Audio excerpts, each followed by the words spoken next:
ऐसी माँ और सासू माँ सबको मिले। शिक्षाप्रद कहानी। विनीत बहुत परेशान था। उसे समझ में नहीं आ रहा था कि वो इस परिस्थिति से कैसे निपटे। वो अपनी माँ को बहुत चाहता था, किंतु उसकी पत्नी और बच्चे उसकी माँ से बहुत दूर भागते थे, क्योंकि उसकी माँ की एक आंख नहीं थी। साथ ही उसकी कमर 90 अंश पर झुकी थी। वैसे वह अपना काम सब खुद कर लेती हैं, किंतु फिर भी वो उसकी पत्नी और बच्चों के लिए हमेशा खटकती हैं। दादी, आप ऊपर के कमरे में जाओ, मेरे दोस्त आ रहे हैं, विनीत के बेटे अखिल ने बड़े बेरुखी से कहा। पर बेटा, मैं तो यहाँ बहुत दूर बैठी हूँ, विनीत की माँ ने बहुत प्यार से कहा। नहीं, आप उनके सामने मत रहो, वो मुझे चिढ़ाते हैं, अखिल ने जोर से डांटते हुए कहा। क्या हुआ अखिल, क्यों चिल्ला रहे हो? विनीत की पत्नी काव्या ने किचन से ही आवाज लगाई।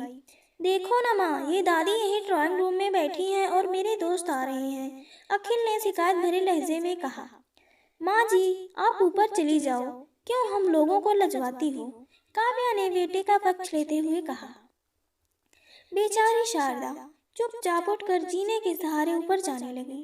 कमर झुकी होने के कारण उन्हें ऊपर चढ़ने में बहुत परेशानी हो रही थी, किंतु वो पूरी ताकत से ऊपर के एक अकेले कोने वाले कमरे में जाकर बैठ गई। विनीत बाजू के कमरे से सब सुन रहा था। उसे कष्ट हो रहा था कि उसकी माँ को अपमानित होना पड़ रहा है, किंतु वो असहाय था। अगर वो कुछ कहता है तो पत्नी और बच्चे उसका विरोध करने लगते हैं। दूसरे उनके तर्क भी सही लगते हैं। चूंकि वह एक प्रशासनिक अधिकारी था, उसका सामाजिक स्तर पर बहुत ऊंचा था। उसकी ससुराल भी एक उच्च घराने में थी, अतः वह चुपचाप इस तरह हर दिन अपनी माँ को अपमानित होते देखता रहता था। रात को विनीत की पत्नी ने कहा, देखो जी, अब कुछ करो। कल कलेक्टर साहब की पत्नी आई थी। माँ जी अपनी देसी धुन धारा में उनसे मिली। मुझे बहुत शर्म आ रही थी, बताते हुए कि ये मेरी सास हैं। मैंने कह दिया कि दूर की रिश्तेदार हैं, इलाज कराने आई हैं। विनीत को रोना आ गया, किंतु फिर भी वह चुपचाप रहा। उसे समझ में नहीं आ रहा था कि वो क्या करे। अपने बेटे की मन स्थिति को शारदा अच्छी तरह से जानती थी और बेटे को कोई कष्ट न हो, इसलिए वो हर बात को चुपचाप सह लेती थी। विनीत बहुत उदास रहने लगा। एक तरफ परिवार और सामाजिक स्तर पर जीने की प्रतिबद्धता थी, तो दूसरी ओर माँ। आखिर माँ से अपने बेटे की यह हालत देखी नहीं गई। एक दिन उसने अपने बेटे से कहा, विनीत, बहुत दिन हो गए हैं, मैं अपने गांव जाना चाहती हूँ, मुझे वहां पहुंचा दो। मेरा यहाँ मन नहीं लग रहा है। किंतु माँ, वहाँ तो कोई नहीं है, तुम्हारी देखभाल करने को कौन करेगा? विनीत ने आश्चर्य से पूछा।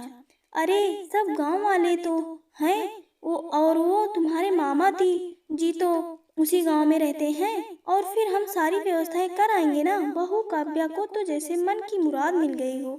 हाँ बेटा, बहू सही कह रही है, शारदा ने लंबी सांस लेते हुए कहा। विनीत जानता था कि गांव में माँ की देखभाल करने वाला कोई नहीं है, लेकिन अपनी पत्नी की जिद के कारण वह अपनी माँ को गांव छोड़ने पर विवश हो गया। माँ को गांव छोड़कर आते वक्त उसे रोना आ रहा था तथा अपनी बेवसी पर गुस्सा भी आ रहा था, किंतु परिवार, पत्नी और समाज ने उनके इस मनोभाव को दबा दिया और वो सुकून सा महसूस करने लगा। कुछ दिनों के बाद उसके चाचा, जो अमेरिका में रहते थे, आने वाले थे। जब विनीत बहुत छोटा था, उसके पिताजी जीवित थे तब वो भारत आए थे और उसके बाद वो अब भारत आने वाले थे। पूरा परिवार और आस पड़ोस बहुत उत्साहित था। अमेरिका से विनीत के डॉक्टर चाचा आ रहे थे। डॉक्टर रमेश जैसे ही घर में कदम रखा, सबने मिलकर बहुत उत्साह से उनका स्वागत किया। विनीत भाभी नहीं दिखाई दे रही है, कहाँ है? डॉक्टर रमेश ने उत्सुकता पूर्वक पूछा। जी, वो गांव में रहती हैं, यहाँ उनका मन नहीं लगा, काव्या ने सपाट लहजे में उत्तर दिया। डॉक्टर रमेश ने विनीत की ओर देखा तो विनीत ने अपनी आंखें झुका ली। डॉक्टर रमेश सब समझ गए। बोले, कल हम भाभी से मिलने गांव चलेंगे सब लोग। दूसरे दिन सभी लोग गांव के घर में पहुंचे। देखा कि शारदा को बहुत तेज बुखार है और वो पलंग पर असहाय पड़ी है। डॉक्टर रमेश दौड़कर शारदा के पास गए, उनके पैर छूकर रोने लगे। शारदा की ये हालत उनकी कल्पना से परे थी। वाह बेटा विनीत, तूने तो नाम उजागर कर दिया। अपनी माँ की ये हालत देखकर तुझे तो शर्म भी नहीं आ रही होगी। डॉक्टर रमेश ने विनीत को लगभग डांटते हुए कहा। नहीं देवर जी, विनीत का कोई दोष नहीं है। मैं खुद गांव आई थी। शारदा ने अपने बेटे का बचाव किया। मुझे सब पता चल गया। भाभी, आप चुप रहो। क्यों बहू, तुम्हें अपनी सास की क्रूरता पसंद नहीं है? समाज में तुम्हें नीचा देखना पड़ता है। डॉक्टर रमेश ने काव्या की ओर व्यंग से देखा। काव्या निरुत्तर होकर विनीत को देखने लगी। आज तुम जिस सामाजिक स्तर पर हो वो इन्हीं के संघर्षों की देन है। और बेटा विनीत, तुम्हें शायद मालूम न हो कि बचपन में जब तुम्हें 1 साल के थे तब छत से नीचे गिरने के कारण तुम्हारी एक आंख फूट गई थी और तुम्हारी रीढ़ की हड्डी में भी समस्या थी। तब तुम्हारी इस कुरूप माँ ने अपनी एक आंख और अपना बोन मेरो तुम्हें देकर इतना सुंदर स्वरूप दिया था। काव्या बेटा, इतने सालों तक संघर्ष करके बेटे को प्रशासनिक अधिकारी बनाने वाली इस संघर्षशील औरत की तुम लोगों ने यह दशा कर दी है। तुम्हें ईश्वर कभी माफ नहीं करेगा। डॉक्टर रमेश की आंखों से अश्रु जलधारा बह रही थी। अब भाभी, आप मेरे साथ अमेरिका जाएंगी। यहाँ इन स्वार्थी लोगों के बीच नहीं रहेंगी। डॉक्टर रमेश ने शारदा से कहा। विनीत को तो काटो तो खून नहीं था। डॉक्टर रमेश जो उसके चाचा थे, उन्होंने जो राज बताया उसके बाद तो विनीत को यही लग रहा था कि उससे ज्यादा पापी इंसान इस दुनिया में कोई और है ही नहीं। वह दौड़ता गया और माँ शारदा के कदमों में लिपट गया। माँ, मेरा अपराध अक्षम्य है। मैं जानबूझकर चुप्पी साधे रहा, आपका अपमान करवाता रहा।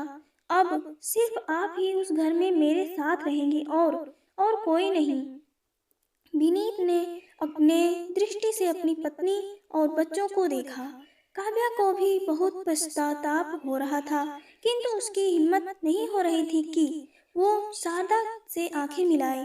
शारदा ने काव्या की मनोस्थिति को समझकर उसको पुचकारते हुए अपने पास बुलाया और विनीत को डांटते हुए कहा, खबरदार, जो मेरी बहू को मुझसे अलग करने की कोशिश की, तुझे ही घर से बाहर निकाल दूंगी। काव्या और बच्चों ने शारदा के पैर पड़ते हुए अपने व्यवहार पर माफी मांगी और माँ के हृदय ने सबको माफ कर दिया। और मेरे प्यारे दोस्तों, आपको कहानी कैसी लगी हमें कमेंट करके जरूर बताएं।